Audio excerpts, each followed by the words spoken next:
everybody. Welcome to Just Kiradavis. This is a podcast where just me, Kira Davis, where I talk about just all of the things that I think can save America.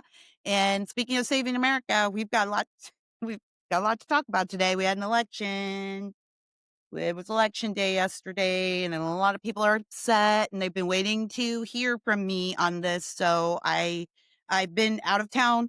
I was gone for a whole week visiting one of my best friends in the whole world in Iowa. And so I was just a little bit removed from the news cycle the last week. So I know a lot of you are wanting to hear what I think about what happened last night. Let's break it down. I'm Kira Davis. You can find me on X at realkiradavis. You can find me on YouTube at justkiradavis. You can find me on Facebook at the same, or go subscribe to my Substack, justkiradavis.com. Do that. And you'll definitely want to see my article from today. It's called This is War. And that's what I want to talk about today because uh, rightly so, there's a lot of analysis going on. A lot of people are sad. A lot of people are disappointed. A lot of people are mad. They're mad at Republicans. They're mad at Trump. Let's break it all down. Let's start here in California with the Prop 50 race. All right. I know a lot of you have been paying attention to my coverage and my timelines, and we've been talking about this. And I've said it before, and I said it again last night, like 2 minutes before the results came in. And I'll say it again. This is not like a big secret, but Prop 50 was always going to pass. It was never not going to pass. Gavin wouldn't have put it on the ballot if he didn't think he could win. So already we knew that it was going to be an uphill battle, but you can't not fight. That's the thing. You can't not fight. So we fought. We put up a good defense, a decent defense here in California, but the Republican Party in our state is broken. And there's a lot of good people in the Republican Party, and there's a lot of good people at the top. Some of them are people I would consider friends, but the party as an apparatus is broken, and it's still gripped by the consultant class here in California. And so I just don't think that we have a Republican Party in California that's willing to be risk takers and willing to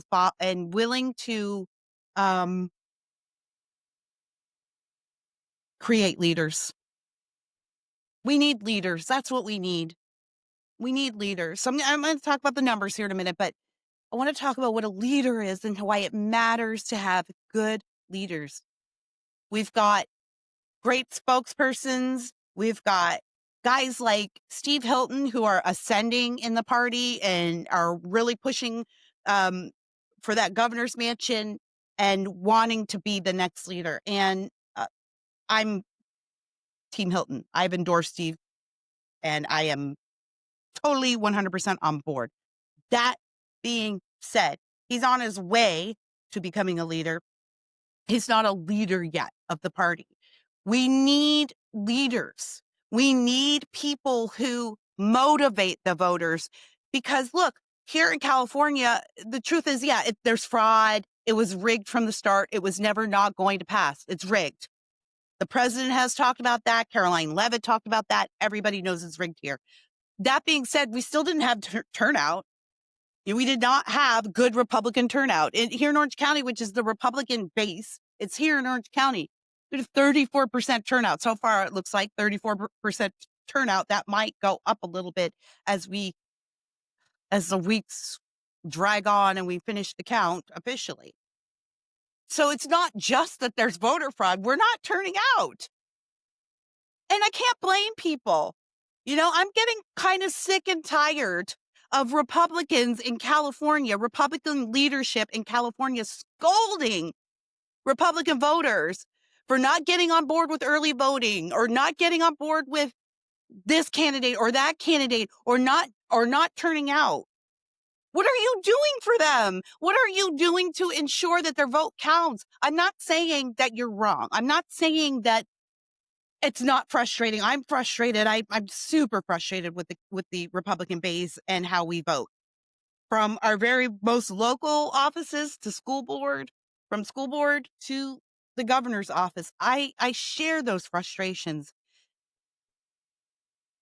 But I'm wondering what the difference is between how a leader talks about those frustrations and how a whiner talks about those frustrations. I feel like we have a lot of whiners in the California Republican Party and not enough leaders. You've got to lead people to the polls. That's what Trump did. I'm not saying that California politicians need to be Trump, Please don't misconstrue that. California's a different state than the rest of the country, and you got to have different tactics here. I understand that. So please do not misunderstand what I'm saying. But as far as strategy and examples of what works, this is a great example we have right in front of us.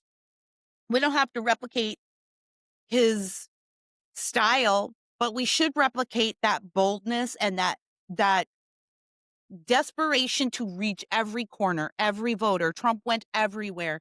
He did not turn up his nose at anyone or any place to go and get votes and be heard. And Republicans in California do not do that. And we didn't do that in the Prop 50 battle. This is a base election. We said we'll focus on the base. You couldn't even get the base out. So it's not about just focusing on the base, is it? There's something wrong with how we message to the base. They don't want to hear from us anymore. We're disappointing them. I know I go to my base, my fan base in California is Gen X and above, just to be realistic about it. The people who buy my stuff and read my articles are Gen X and older. So I end up talking to a lot of the boomer generation. When I'm out talking to the GOP ladies clubs across the states, I can come to your club too. If you're in California, hit me up, DM me, write me at I think it's just justkiradavis.pm.me. But if you just DM me, I'll get it. But I talk to these clubs, and these ladies, there's a lot of women, obviously, at that age involved in politics, and they are the base, they are the soldiers. Everybody who works in California politics understands that your clubs are doing the yeoman's work. So how can I, as a GOP candidate or representative, go to these places and wave my finger at people who are 80 and 90 years old and tell them, you don't understand early voting. You don't get it. And you're ruining everything because you won't go vote early. And we can't compete because you won't vote early. You talk to them like they're stupid, and they're not stupid. These people have decades of life experience behind them. They understand what they're doing when they vote early, and they don't like it. And I understand that we can't compete if we don't compete with the early vote the way things stand here in California. I get it. But you're messaging it all wrong. You're not encouraging voters to go to the ballot box. You're encouraging them to stay home because they feel like, what? Even the Republicans don't get me. Even the Republicans don't want to hear what I have to say.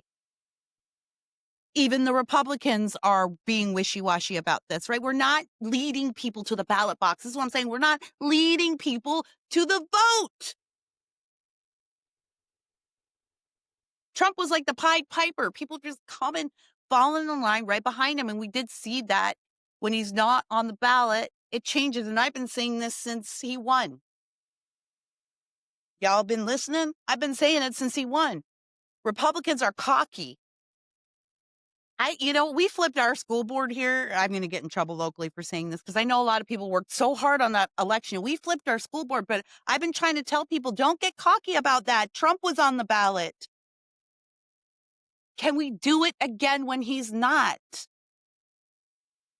I don't know. And I think we need to start taking that seriously. And we need to understand what it is that Americans were responding to in Trump. Some of it's personality, right? Some of it's just the specter of Trump. That's also a leader, my friends. That's also what a leader does. A leader overwhelms you with his very specter. And a leader, and in that respect, a great leader will lead weak men to strong times because weak men will be very persuaded by the specter of a strong and good leader. So in that respect, yeah, having a strong leader matters for the weak people, but it also matters for the strong people. You encourage them, right? You motivate them, but mostly you make them believe. And when I'm looking at my Republican candidates, who I want to vote for or who is really speaking to me, they're the people who make me believe. I suppose we could say that with Mom Donnie in New York, that he made people believe. Now, what they're believing in, that's a different topic, but he made people believe. He made people believe in the message, believe that he meant it, believe that he cared, believe that people could be a part of great, exciting change.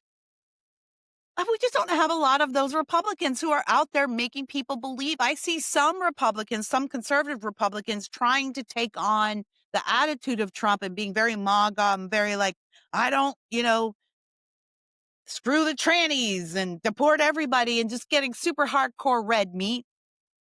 And I don't know if it's sincere, but it feels insincere because it feels like it's imitating what they think is Trump's attitude instead of taking on their own boldness and their own aggression, their own type of aggression that works for them and works with their personality and motivates the people who went to the ballot box for them in the first place. Where are those people who, when they finish talking to you, they leave you feeling hopeful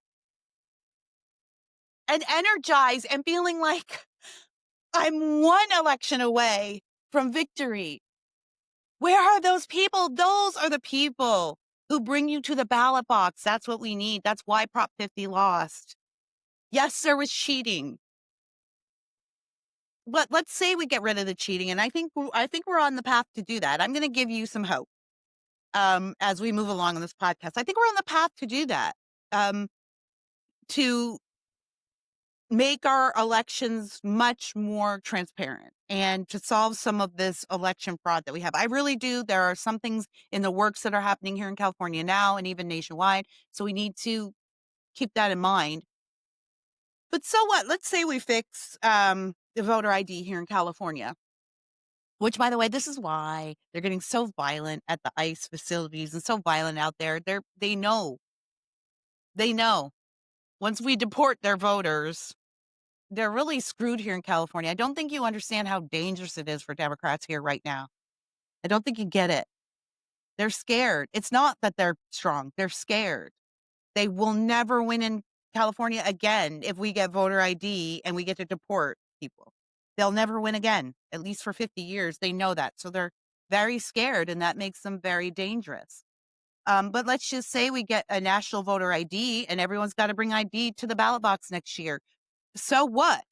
If you don't have Republicans who are going to motivate their base to get out there, as a matter of fact, if you don't even have Republicans who are telling their base that this stuff is happening, that we're winning the legal battles, if you don't have Republicans who are willing to message that, I don't know what good the voter ID is. You've got to get people out. We do not have exciting Republicans here in the state of California, with the exception of one or two.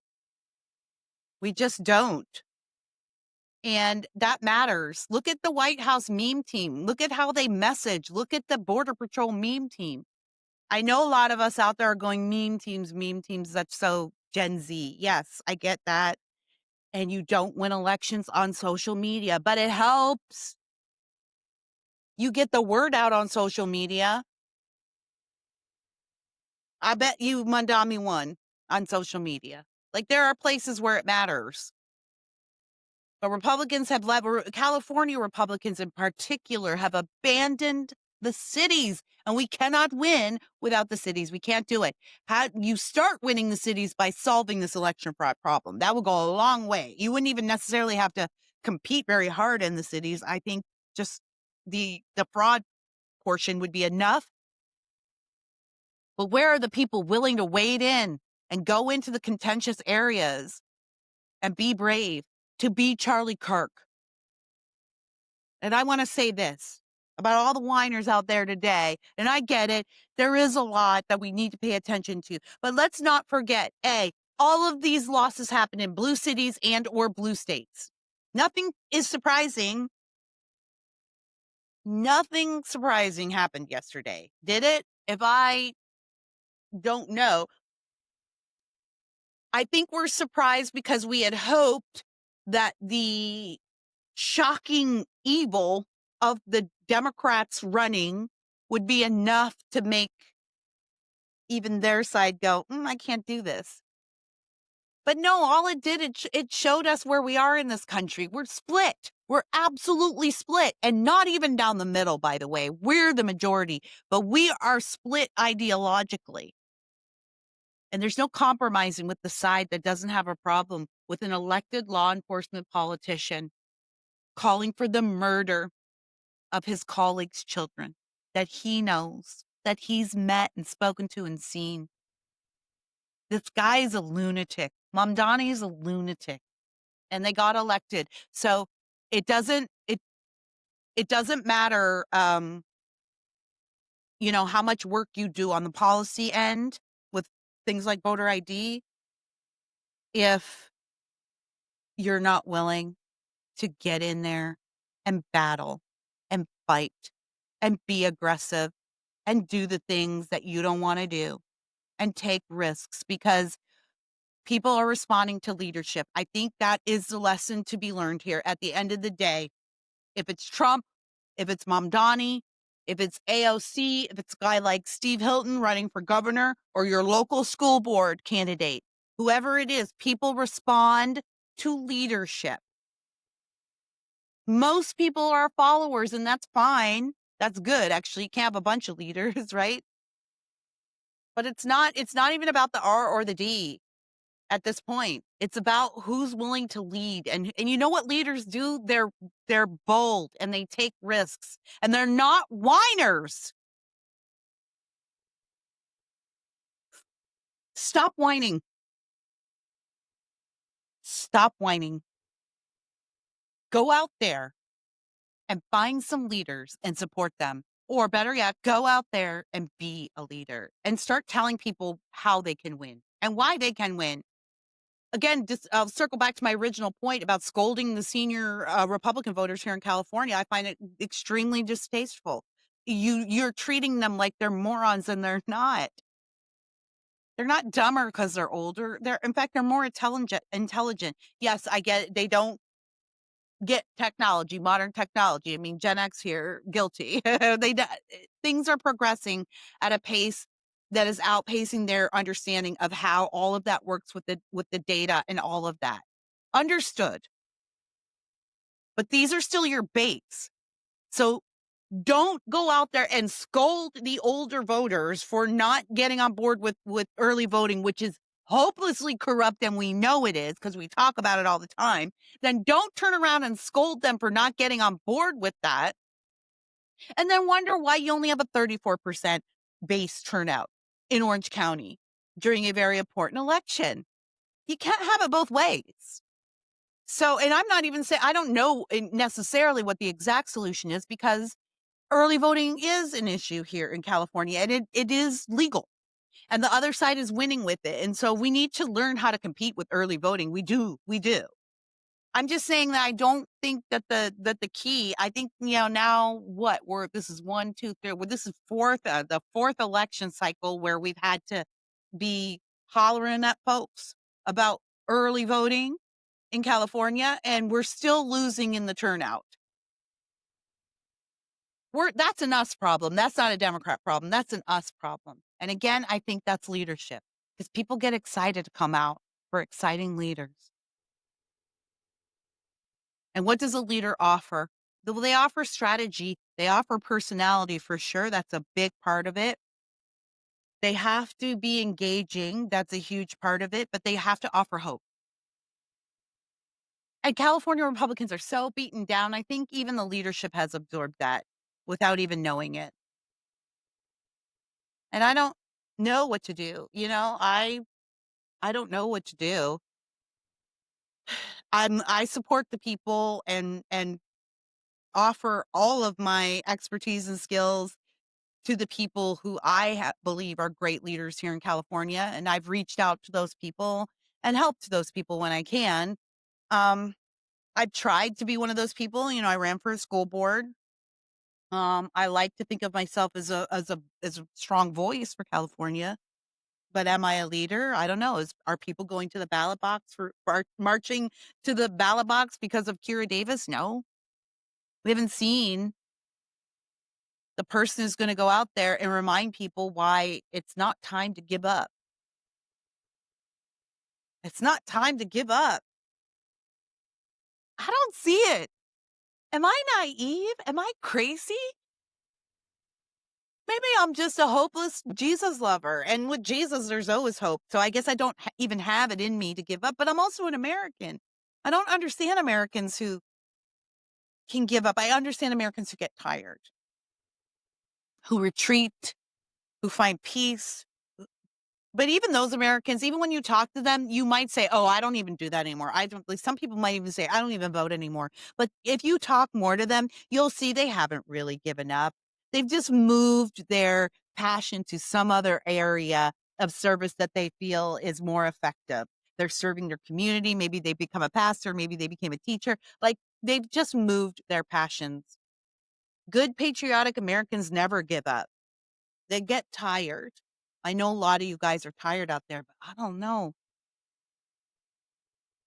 Did you think that it was gonna be easy?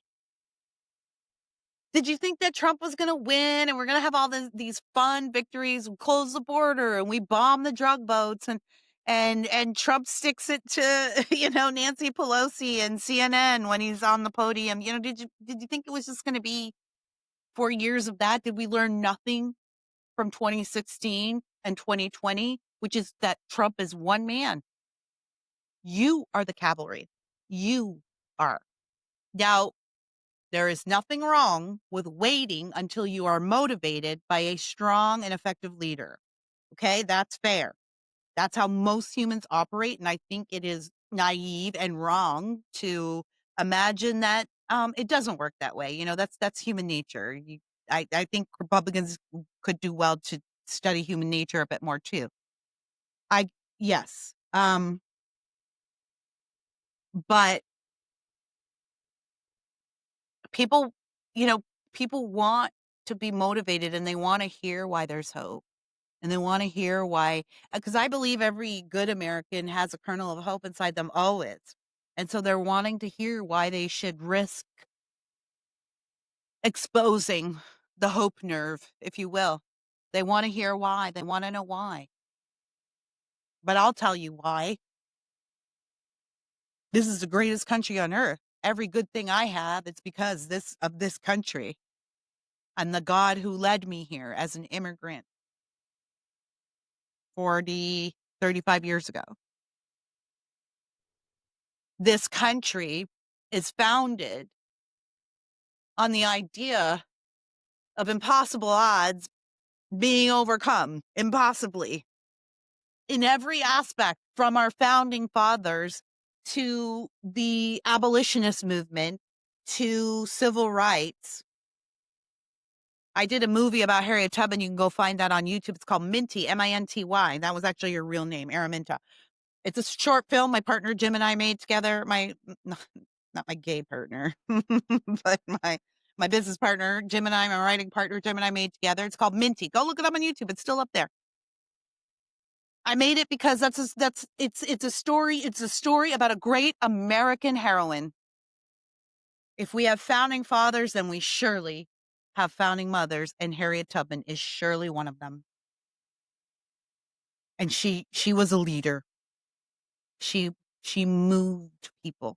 She moved people to action. You can read wonderful letters written to she was a spy in the American Revolution, and you can see wonderful letters of support from governors and generals and colonels and all kinds of influential people written to the president saying, "You must give this woman a pension. She is a hero. She saved this country." That's a leader. She never did get her pension, by the way. She never did get it. Died in anonymity in an old folks' home for former slaves who had no family to care for them in their, like, that's the America I fight for. That's the America that's worth fighting for. The Harriet Tubmans of the world who, against all odds, against their very life and liberty and blood, not only did they fight for their people and fight for their home, but then she went to fight for her country, a country that hated her. She believed in it so much. And then when the country still threw her away after all of the service, what did she do? Did she cry and give up and say, well, you know what? Americans don't get it. They just don't get it. I've done all this work and they don't get it. Screw them. I'm done. No, she went and with her own two hands and the money she could raise, opened a home for elderly former slaves who had no one to care for them because of what the system did for them. She served till her last dying breath. You should do no less. I intend to do no less. Does it feel impossible sometimes? Yeah. Does it feel like I want to give up sometimes? Yeah. And I have, goes in cycles. I've had times where I'm like, I'm stepping back. Y'all take it, But I'm an American, so I don't have it in me to give up. So the silver lining is that people like you and me are still out here. And the even bigger silver lining is that the victories can be won. We have all kinds of historical examples of it, so they can be won.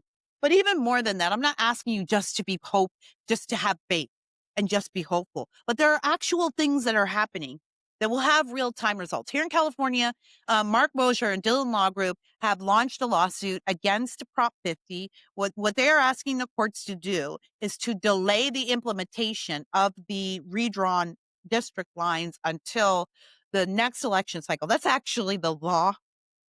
They did that to me in my school board race, actually. They changed the boundaries and didn't tell me and then instituted them that election cycle, and they were supposed to wait.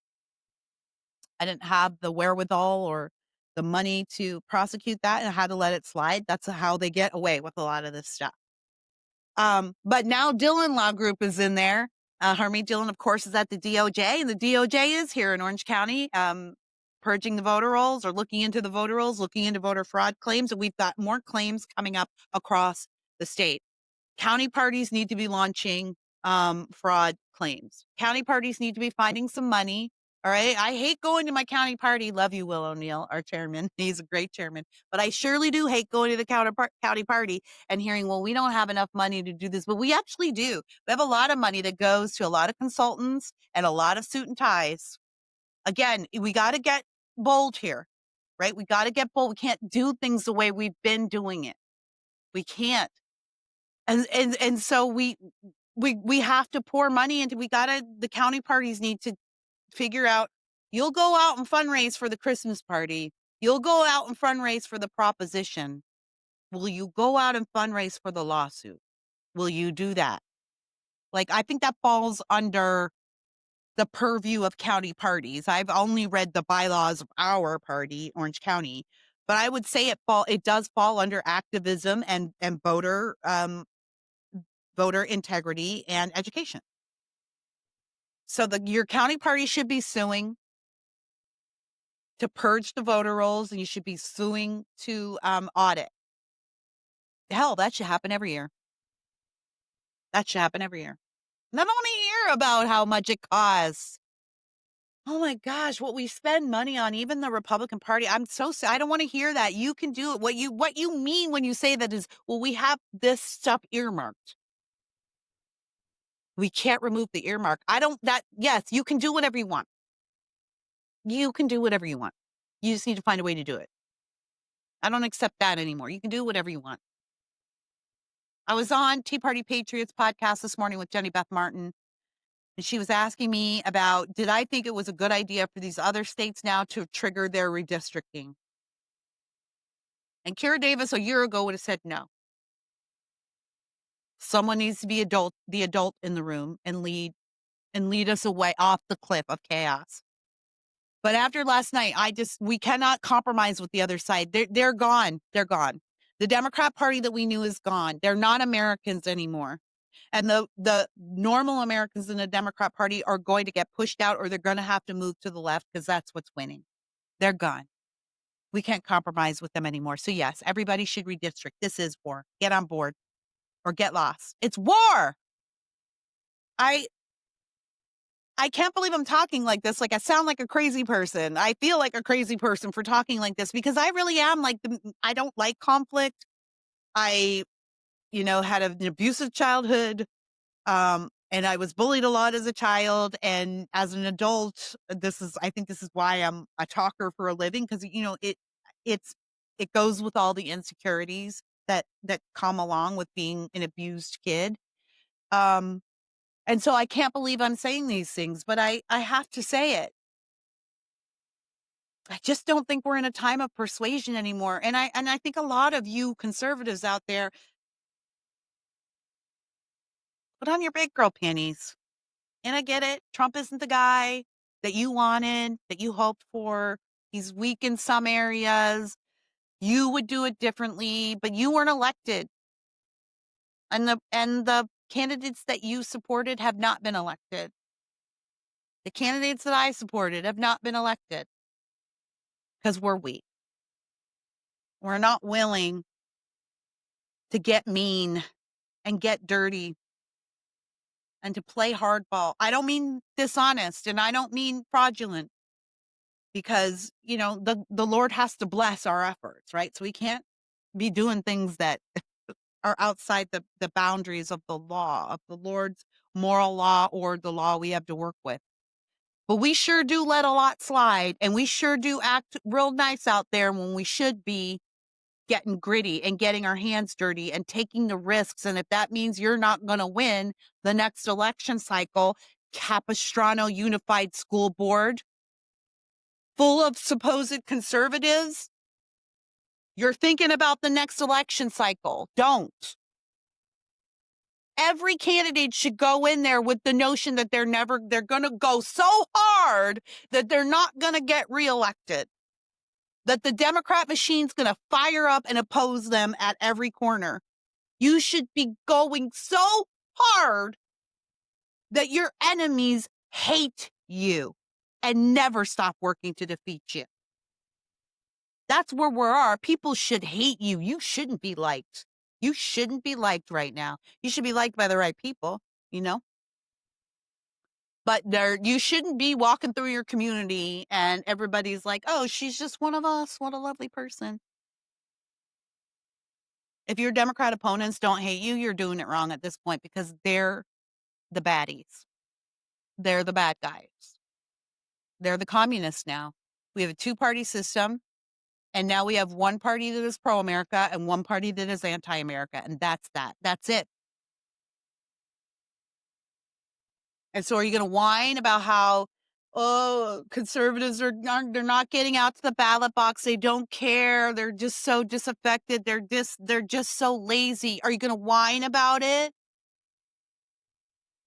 Are you going to figure out how you get them to the ballot box? Because that's still a problem that has to be solved, even though you're right about the laziness of conservative voters. I don't think it's laziness, though. There hasn't yet been a person to come along to give them the hope that they need. Well, no, I disagree. That was Donald Trump. But locally on your local levels, and Trump can't be on the ballot in your local levels. We need strong leaders, and I just don't see it. Everybody is just business as usual. It's the same suit and ties running here in Orange County that I see all the time. Good people I'm going to support and knock on doors for sure. Nice people, but not golden age people. Not people who seem to get what time it is. It's not business as it's not just about winning office. We got to change the whole culture. We have to shift the entire culture, and we have 1 year to do it. So that means going in and doing the things that you thought, and attempting to do the things that you thought could never get done. Hard and fast. Like a college guy with his first girlfriend. Sorry, make it blue. You know what I mean? I just don't know if I'm in the mood for weak Republicans or fatigue. I'm not in the mood for it. And I also don't want to scold people for being tired, because I get that too. And I don't think that's your fault.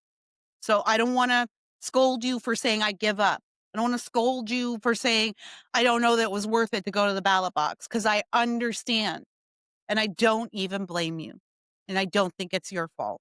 You haven't been given a leader who can look at you and tell you why America is worth voting for, why California is worth voting for, why these people are worth voting for. But here in America, we are it. We are the best last hope, not just for the rest of the world, but for you, for your family. What are you willing to do for your family? You know, and this is what I always tell my audiences when I'm speaking. It's part of my speech. Shouldn't give it away, but it matters. All of you out there, all of you proudly will say, I will die for my kids. I will die for my husband or wife. I will die for my country. It's very easy for conservatives, especially, and Republicans to say that, which sort of, it's in our DNA. We all go, well, yes, we'll die for our country. We'll die for our family. But that's easy. That's a no-brainer. And I'm afraid that actually takes no courage to utter. Would you go to a school board meeting for your kid? Would you go to 10? Would you go to 10 city council meetings for your kids? Would you run for city council for your kids? Would you knock on 40,000 doors for your kids? Would you register 5,000 voters for your kids? Don't tell me you'll die for your kids. That's the easy part. Every parent would. Will you sacrifice your Saturdays to walk for that candidate that you believe in for your kids? Everyone needs to start reframing what it means to serve, what it means to sacrifice, and what it means to die for your children and to die for your country. It means dying to yourself. It means dying to your schedule, dying to your comfort, dying to your need to be well liked and loved, dying to yourself, dying to your own needs. It's a service. I think even on the right, we have let the culture of service be diluted. Part of that is because we've welcomed people into our party who are not of the faith, not of the Christian faith, and aren't baked in the idea of service to mankind. It used to be we kind of all shared the same values, and we don't now. We're a big tent party now. So that, and I'm not suggesting there needs to be anything done about that. I'm just saying that it is what it is. So Christians are very service oriented. It's why we have hospitals and orphanages and everything. That thank you, Christian. They're very service oriented, and that usually affects the culture that they live in and surround. Adoption is a big Christian value, and so where there are Christians, there's higher levels of adoption, that kind of thing. But we need to get away from. We need to get back to this idea of patriotism and service. And so I say this all the time in my speeches too, that Republicans are doing America a great disservice by pretending that school boards are for moms.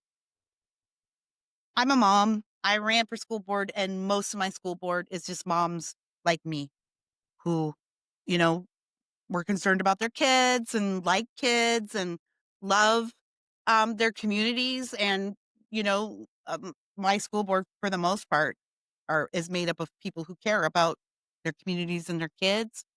But honest to God, I think we need fewer moms on school boards, and I think we need more soldiers, more warriors, not literal soldiers, but more warriors, right? And you could be a mom and a warrior too. I don't mean we need fewer women. That's not what I'm saying. What I'm saying is we need fewer moms.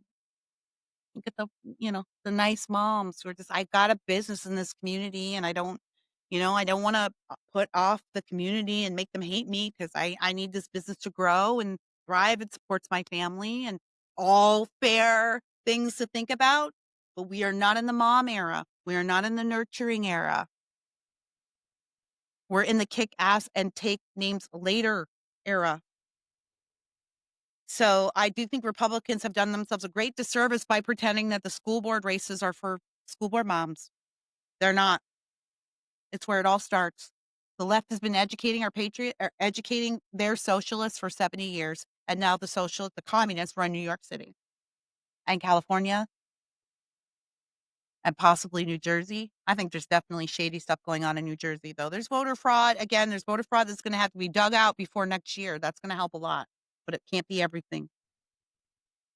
We need Republicans. If you are a member of your local Republican Party, you need to adopt a school board today. And then you need to go find conservative candidates, not Republican candidates. You need to go find conservative candidates. People who are willing to walk into those positions and on day one start making real discernible change. And you need to tell them when the recalls come, and they will, because it's the only play that the teachers unions have. When the recalls come, we're going to stand with you. We're going to fight with you. We're going to send you all the money, all the volunteers. We're going to do all the publicity. We're going to be your marketing machine. We're going to have you at all the meetings to talk to all the people. We are going to get behind you because we are going to wrestle back the culture of the public school system so we can start educating patriots again. So that when we get to the next crisis, we've got an electorate that understands the difference between capitalism and communism. We don't have that right now. Again, you can't expect the kids to vote for what they don't know. And again, Republicans did that too. We did that to ourselves. We gave up on the education system and we gave up on the entertainment complex, which is a huge purveyor of culture. We gave up on that. This is all our fault. This is all our fault. But the reason it's our fault is because we let ourselves be lulled into the idea that, well, we can just work with the other side. We don't want to be too mean. And look, we want to give the people that we did vote, let's give them some time and some leeway to make change. It's hard. It's hard being in there. Yeah, it is hard. That's the job. That's the job. It's hard. It's icky. It's uncomfortable. But that's what service is.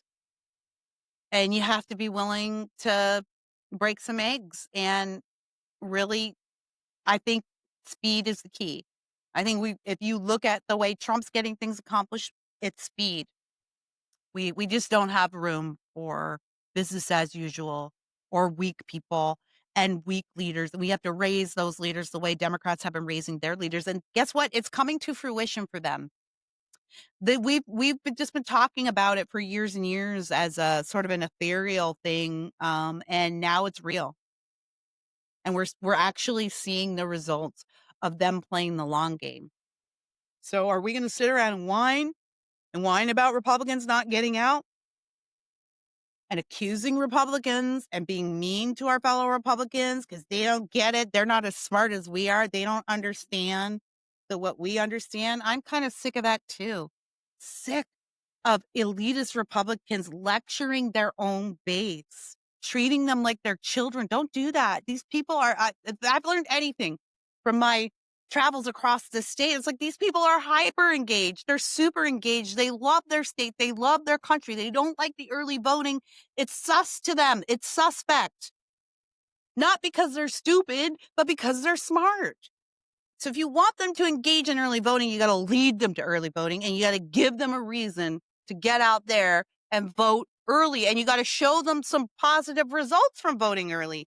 They've seen nothing. And they don't even believe that I'm talking to California Republicans, they don't believe that you have a handle on the voter fraud situation. They don't believe, and I know that that's not necessarily true. I know. Because I know I work with the Republican Party, and I know that. I mean, I don't work for them. I just, I'm a volunteer and a Republican. But I know that there are people out there, Republicans, doing the work to audit some voter rolls and get some work done. Like they're doing it. It's out there. But then we don't have a messaging apparatus. We're paying the consultant messengers. We're still paying the consultant class to message to the people they hate. You need messengers who love the people of California. You need people who love California to message California. And we don't have that. Ooh, sorry. Right up my ears. We don't have that. We have a consultant class that's made up of a lot of interns or a lot of nephews or sons and daughters of influential people. And they're people who were raised in middle class or upper class privilege. And they, again, not to say anything about their characters, about who they are, but they don't have the perspective that's necessary for the golden age. We need people who are going to go out there and spit fire and tell people why they can win and give people hope that they can win. And people, we can win. It's not over here yet. It really, really isn't. Prop 50 was, that's not unexpected. That was always going to pass. It was always going to pass. And yes, I was out here being positive and telling you to go fight because yes, you have to fight. You don't know where victory is. Victory will come on the other side of heartbreak. And I don't want you to forget that despite what you saw last night, we are still the country who elected Donald Trump against all odds in 2024. And we are still the country who rallied and prayed and worshiped when the progressive left murdered our friend. And we are still the country that saw revival sweep the land in the face of one of the darkest days we've seen in modern times in September. We're still those people. And all of that, all of what Charlie did for us, it still matters. It's still happening. It's still going on. And we have to understand that there's going to be some short-term losses, and we have to play the long game the way the left is. You've seen some of these results. I didn't pull it up before I went live, but I think in New Jersey and Virginia was like single white women over the age of 40. They broke for Spamberger by 90-some%. Do you know what I mean? So when Erica Kirk gets up on stage and tells 100 million Americans after her husband is brutally murdered, mother of 2 children, when she gets on that stage and she tells Americans the best thing you can do is get married, have children, and go to church, she's not just talking to women about how they can lead nice trad lives. That's not what she's saying. She's saying we need a cultural revolution because it's the strong family that builds strong voters. It matters that we're sending women into the world with no hope of being wives or mothers one day. Women need to be wives and or mothers at the same time, preferably. Women should be wives and mothers. There are actually few exceptions to women being mothers. There are some out there, I happen to know some, and you can see that they were called to it, right? I'm not saying that. They're the exception. They're not the rule. Women are supposed to be mothers and women are supposed to be wives. And when we're not, it warps us. Generally speaking, of course, obviously, not all of you are obviously. I hope it's obvious from the way I talk about this issue in other places. So obviously, that's a whole other episode, right? About why women aren't getting married and why they can't get married. And you guys know I have a heart for that. Actually, I really have a heart for trying to connect people and pray for people who want to find spouses because it's a problem. We have a problem. And that's been another deliberate effort by the left to destroy the family. It's not just about what it does to the welfare rolls, but it's what it does to the voters, right? It creates perverse motivations in lonely people. And when you have people who are married and are raising families together, those people are more likely to vote conservatively. But you now have a system that promotes divorce, promotes alternative families, promotes sexual promiscuity, promotes all of the things that creates perverted voters. And so part of this, what we have to do, you can't give up because we have to play the long game. You can't be so short-sighted that even though there might be some losses and disturbing losses in the present tense, this is a war. And so you fight the war until it's over. You fight the war until you've achieved victory or you're dead. That's what you do in war. Like there's no neutrality in war. We're at war. So you have to fight the long game. And we got to raise our daughters to be mothers and wives. And we got to raise our sons to be leaders and husbands and fathers. And we have to raise We got to get back in those public schools and wrestle back that culture, y'all. We got to raise a generation of children whose goal it is to marry and raise a family. And then we will see the whole culture shift. We won't be having these conversations about the Mom Donnies or the Spanburgers because our voting population will be far more stable. And then we can go back to having the regular conversations about, are we slightly left or slightly right? You know, like the good old days when our Democrat counterparts loved America, just saw how we help America differently. And we need to get back to that. But we have to play the long game. And I'm afraid that means you're not allowed to be tired and you're not allowed to sit it out. And we need leaders. There's more to this. There's more to this, of course. There's so much more. There's a lot of nuance to talk about. We'll be talking about it in the coming weeks and months. Republicans are not off the hook. You should be worried about midterms. You should be thinking about it. You should be thinking about it.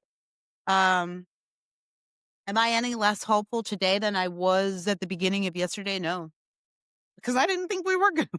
I didn't think we were going to win everything. I had hoped for a nice surprise. That's what I was hoping for. And I think that's what a lot of you were hoping for too. Because it just feels like we're in the golden age and we can't lose, but we surely can. There's still some losses to be had, but there's many more wins to be had if we're willing to get uncomfortable and if we're willing to risk the future for wins now. If we're willing to do that, right? If we're willing to go, okay, I'm going to risk my job. I am going to risk the next election cycle. I'm going to put it out all on the line because Americans are responding to leadership. They're not responding to weakness. I think we've got too many weak people in charge at every level. Stop whining. Stop whining. Okay? If you need to go lick your wounds, get off social media. Stop whining. Take a breath and figure out how to plug in. That's what my book is about, drawing lines, why conservatives need to begin to battle fiercely in the arena of ideas, endorsed by my good friend Dan Bongino, right on the front. And it's what that whole book is about, how you get in where you fit in. Get in right now where you are. Figure out a place. It doesn't have to be running for office. It doesn't even have to be supporting a gubernatorial or a presidential candidate. You can get on your library board. You can run for your school board. You can go walking for your favorite conservative school board candidate. You can organize a support group of volunteers for your favorite candidate. You can do a lot of stuff. Buy the book. I got all kinds of ideas. But no one is off the hook here. And no one gets to go and cry and be sad and be like, see, it's the Nazis' fault. It's Nick Fuente's fault. It's Tucker's fault. It's your fault. It's our fault. Leaders take responsibility and accountability, and leaders speak with clarity. And then that's what people respond to, clarity. And they speak clearly, and that's what we need, more clarity. And that's what I intend to give people. So moving forward, if you see me out there and I'm saying really simple, basic things about the economy or about how elections work or how the electoral college works, I don't want you to think I'm saying those things because I'm dumb or I think you're dumb. I'm saying those things because I think the simple things have not been said. We've just sort of taken it for granted that people understand the simple things and they don't. And that's going to be my service. What's your? I'm going to get off. I'm hungry.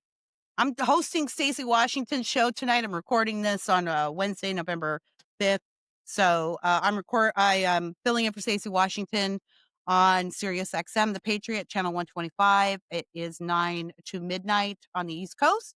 And you can listen there. She's not feeling well. Get better, Stacey. Go look me up on Twitter at realkiradavis, on Instagram at justkiradavis. Find me on Facebook, and of course, subscribe to my podcast, which is Just Kiradavis, Jost Kiradavis, available on Apple iTunes, Spotify, YouTube, and Substack, justkiradavis.com. All of the things. Just go follow me somewhere. And then I'm always like ranting and raving on social media, and then you can see what I think about everything. Just go follow me somewhere. All right, everybody. Well, it's time for me to go. Like, subscribe, hit all the things. I'm not an influencer. I'm not even a really famous person. I'm just a woman with a voice who wants people to know why America is worth fighting for. And she is, and California is. We are not done yet, everybody. Okay? This is not even close to the end. Do you understand? We are only at the beginning. But victory is for warriors. not whiners.